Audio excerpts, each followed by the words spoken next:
Mä päätin aloittaa uuden sarjan täällä mun kanavalla, eli sellaisen, missä te voitte kysyä multa ihan mitä tahansa J-muodista, ja mä sitten vastaan niihin kysymyksiin parhaani mukaan.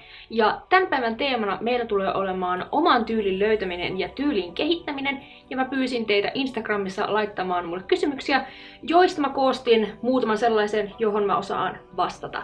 Mistä kannattaa aloittaa tyylin rakentaminen? Onko hyvä hahmotella sitä ensin mielessään ja vasta sitten lähteä toteuttamaan? Se on hyvä, jos sulla on jonkinlainen mielikuva siitä, että minkälaista tyyliä sä tahdot lähteä rakentamaan. Silloin sä myös vältyt turhien vaatteiden ostamiselta ja asukokonaisuuksien tekeminen on niin paljon helpompaa, jos sulla ei ole kaapissa semmosia vaatteita, jotka ei oikeasti ole sun tyylisiä. Siis meidän talon eteen avattiin just uusi työmaa, eli kaikki nuo rätinet ja ritinet, jotka tuolta kuuluu, johtuu tuosta työmaasta. Sä voit esimerkiksi miettiä sitä värimaailmaa, mitä sä tahdot sinne tuoda. Esimerkiksi mulla itsellä oli aina selvää, että okei, mä tahdon, että siinä on paljon vaaleanpunaista. Joten mä lähdin ajattelemaan sitä sen vaaleanpunaisen värin pohjalta. Ja sä voit myös selata esimerkiksi Instagramia ja ottaa sieltä inspiraatiota sellaisten ihmisten tyyleistä, joita sä ihailet. Tää vinkki on vähän silleen outo, mutta kun mä itse aloitin vähän erilaisesti pukeutumaan, enkä mä oikein tiennyt mistä lähteä etsimään vaatteita tai tiennyt minkälaisia vaatteita mä halusin pitää, niin mä pelasin dress up-pelejä. Tiedättekö niitä, missä te suunnittelette sen hahmon vaatteita tälle? Ja siinä mä pystyin hahmottelemaan, mitkä värit sopii yhteen ja mitkä elementit. Todella moni kysymys käsitteli myös itsetuntoa, eli sitä, että miten saa rohkeutta ja itseluottamusta pukeutua eri lailla. Ja siihen itsessään ei ole suoraa vastausta, sen pitää lähteä susta itsestäsi sisältä. Mutta mä olen pari kuukautta sitten tehnyt videon, missä mä puhun siitä, kuinka mä itse löysin itseluottamusta oman tyylin edustamiseen, joten mä toivon, että sen katsomisesta olisi jonkin verran apua. Mitä tehdä, jos tykkää monesta eri tyylistä? Voinko vaihtaa tyyliä vaikka päivittäin?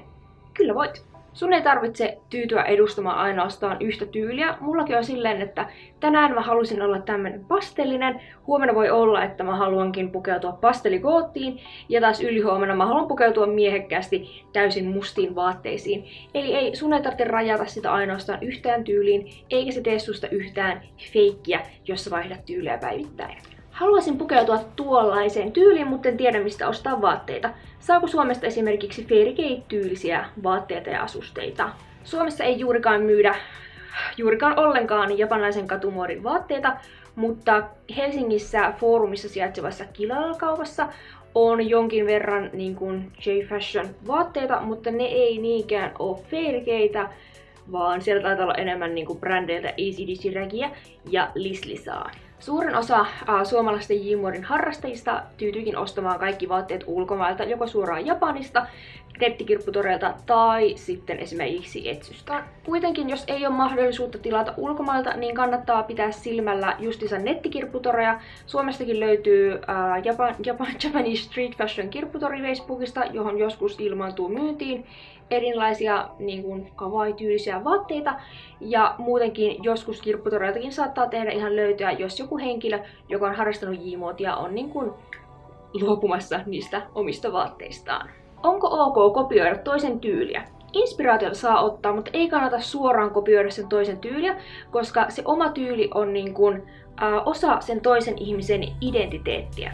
Mäkin otan monien ihmisten tyyleistä inspiraatiota, mutta mä pyrin aina lisäämään siihen jotain omaa, että se on enemmän mun näköinen. Miksi kutsuisit omaa tyyliäsi tällä hetkellä? Ihana kysymys, kiitos kun kysyit. Tällä hetkellä mua inspiroi semmonen unenomainen kuut, tähdet, pilvet ja semmoset värikkäät karkit. Mä en oikein tiedä miksi mä kutsun sen sitä, mutta ehkä semmonen Fairy Kateista inspiroitunut unikaramellisekametelisoppa. Mä en yhtään tiedä miksi kutsua sitä, mutta kaikki semmonen driimi tällä hetkellä lämmittää mun mieltäni ja mä oon huomannut, että suurin osa mun vaatteista onkin just tollasia vähän unenomaisen teemaisia. Todella moni kysymys käsitteli myös rahaa ja sitä, että miten J-muotia voisi harrastaa budjetilla.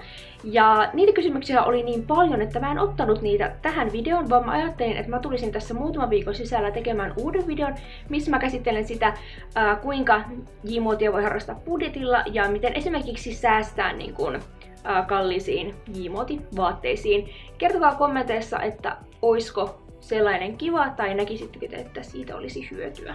Mä haluan vielä muistuttaa, että mua voi edelleen äänestää Kawaii Internationalin kilpailussa. Mä oon siis mainostanut itteni varmaan 3 videolla putkeen, mutta tää kilpailu merkitsee mulle niin paljon, että tahdon muistuttaa, että äänestys on mahdollista aina kerran päivässä, eli vaikka sä oot äänestänyt viikko sitten, niin sä voit silti äänestää uudestaan. Ja tää kilpailu merkitsee mulle paljon, joten arvostan kaikkia tulleita ja tulevia ääniä. Toivottavasti tästä videosta oli edes jollekin siellä apua. Mä tahtoisin ehdottomasti jatkaa tätä sarjaa. Voitte esimerkiksi ehdottaa teemoja seuraavaan Kysy J-muodista sarjaan jaksoon. Kiitos todella paljon, että sä katsoit tämän videon. Jos mulla ei tule videota tässä viikon 2 sisällä, niin mä olen tulossa tänä vuonna Nekokoniin, eli jos näet mua ja Miroa siellä, niin saa ehdottomasti tulla moikkaamaan. Kiitos kun sä katsoit tämän videon ja toivottavasti me nähdään myös seuraavalla videolla. Moikka!